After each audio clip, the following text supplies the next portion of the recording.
नमस्कार, मेरा नाम डॉक्टर पारस शर्मा है। मैं काउंसलिंग साइकोलॉजिस्ट हूँ और मैं सुराना कॉलेज में एक प्रोफेसर की हैसियत से पढ़ाता भी हूँ।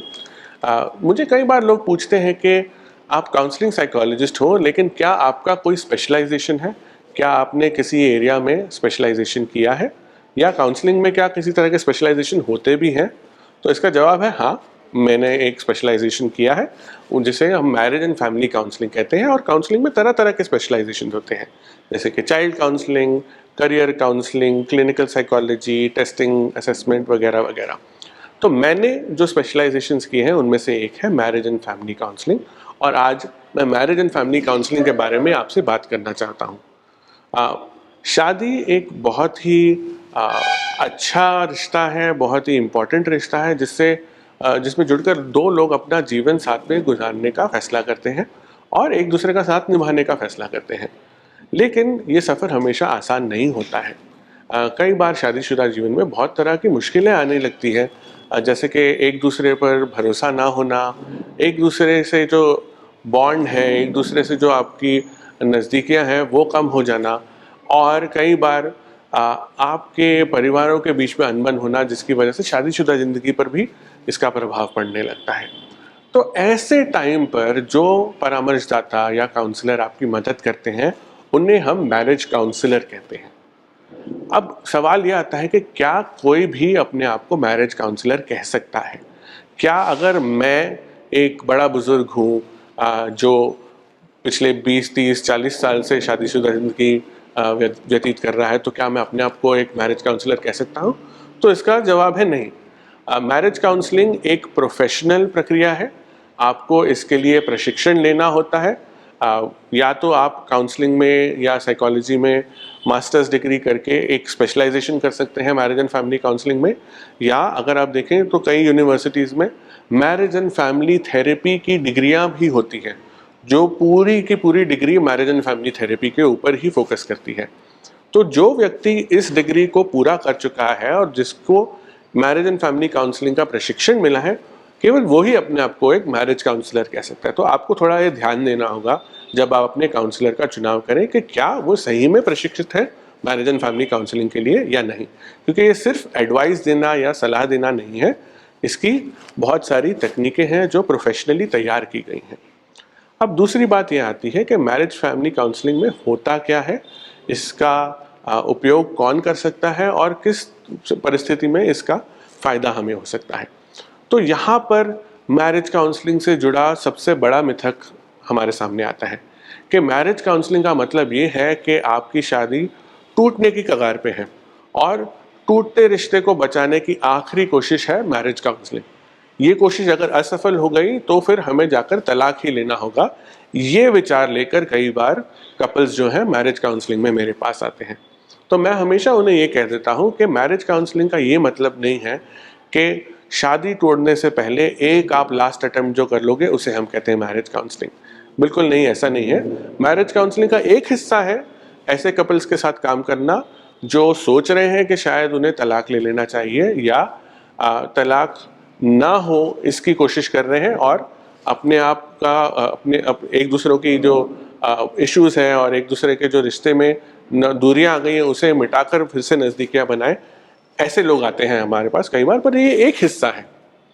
मैरिज काउंसलिंग शादीशुदा जीवन के हर पड़ाव पर आपके लिए फायदेमंद हो सकता है, जैसे कि pre marital counselling. Pre marital counselling का मतलब है कि शादीशुदा जीवन में आने से पहले आपको जो सवाल है मन में, आपके मन में जो ख्याल है, उनको आप अगर सॉल्व करना चाहें, इन सवालों के जवाब आप चाहते हैं, तो ये प्री मैरिटल काउंसलिंग से हो सकती है। फिर फैमिली प्लानिंग से जुड़ी भी काउंसलिंग होती है। कई बार आपको परिवार नियोजन से जुड़े सवाल होते हैं, कुछ डाउट होते हैं, या ऑलरेडी अगर प्रेगनेंसी हो गई हो तो आने वाले जो आपके परिवार के सदस्य हैं उसको हम कैसे अच्छे से ख्याल रख सकेंगे और अपने रिश्ते को भी कैसे अच्छे से बनाए रखेंगे, इसके लिए फैमिली काउंसलिंग या फैमिली प्लानिंग काउंसलिंग बहुत यूज़फुल हो सकती है। कई बार पारिवारिक जीवन के जो अलग अलग चरण होते हैं, पड़ाव होते हैं, जैसे कि बच्चों का स्कूल जाना, बच्चों का कॉलेज में जाना, कॉलेज जीवन ख़त्म होकर बच्चों का कामकाज के लिए घर से बाहर जाना, या किसी की मृत्यु हो गई या कोई बड़ा बदलाव आ गया फैमिली की लाइफ में, इन सब से जूझने के लिए भी फैमिली काउंसलिंग बहुत महत्वपूर्ण है।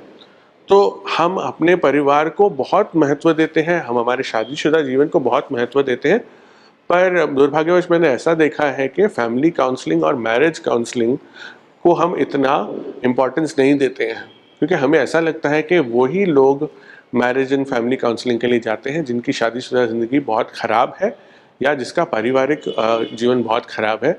और मैरिज काउंसलिंग के लिए जाना या फैमिली काउंसलिंग के लिए जाना, ये इस चीज़ को मान्यता देना हो गया है कि मेरी फैमिली बहुत ख़राब है या मेरी शादी बहुत ख़राब है। तो ये आप अपने मन से बिल्कुल निकाल दीजिए। इसका मतलब ये नहीं है कि आप फैमिली काउंसलिंग के लिए जा रहे हैं, इसका मतलब है कि आप बहुत ही एक बुरे परिवार से आ रहे हैं या एक बुरी शादीशुदा ज़िंदगी से आ रहे हैं। इसका मतलब ये है कि आप कोशिश कर रहे हैं कि आप अपने एक महत्वपूर्ण रिश्ते को सुधार सकें। कोई चीज़ को सुधारना बहुत अच्छी बात है और इसको सुधारने की कोशिश करना ये कोई शर्म की बात नहीं है, तो हमें कभी भी ऐसा मिथक हमारे मन में नहीं रखना चाहिए। रही बात आप कैसे एक अच्छे मैरिज काउंसलर को ढूंढ सकते हैं, तो जैसे कि मैंने बताया, आप उनकी क्वालिफ़िकेशन या उनकी डिग्री के बारे में उनसे सवाल पूछिए। आप उनके मैरिज एंड फैमिली काउंसलिंग के अनुभव के बारे में पूछिए। ज़रूरी नहीं कि उन्हें खुद शादीशुदा होना चाहिए, लेकिन उन्हें मैरिज एंड फैमिली काउंसलिंग की ट्रेनिंग और प्रशिक्षण होनी चाहिए और एक्सपीरियंस भी होना चाहिए इस चीज़ का। तो ऐसे अच्छे काउंसलर के पास अगर आप जाएंगे तो आप बिल्कुल ये पाएंगे कि मैरिज एंड फैमिली रिलेटेड जो इश्यूज़ हैं, शादीशुदा ज़िंदगी से और पारिवारिक जीवन से जुड़े जो इश्यूज़ हैं, उसमें किसी भी तरह की आपको तकलीफ आए तो उसके जवाब नहीं तो एटलीस्ट सही दिशा दिखाने में मैरिज काउंसलिंग और फैमिली काउंसलिंग बहुत महत्वपूर्ण हो सकते हैं। तो मैं उम्मीद करता हूं कि इस वीडियो से आपको ये समझ आ गया होगा कि काउंसलिंग केवल इंडिविजुअल या व्यक्तिगत इश्यूज के लिए नहीं है, बल्कि जॉइंट थेरेपी, फैमिली थेरेपी के लिए भी काउंसलिंग इस्तेमाल की जा सकती है। तो अगर आपके मन में अगर कोई सवाल है मैरिज एंड फैमिली काउंसलिंग से जुड़े हुए, तो आप उसे कमेंट्स में लिख सकते हैं और हम जल्द से जल्द उस पर वीडियो बनाने की कोशिश करेंगे। आज के लिए इतना ही। अगले बार तक मिलने के लिए आपको मैं इजाज़त दूंगा और धन्यवाद।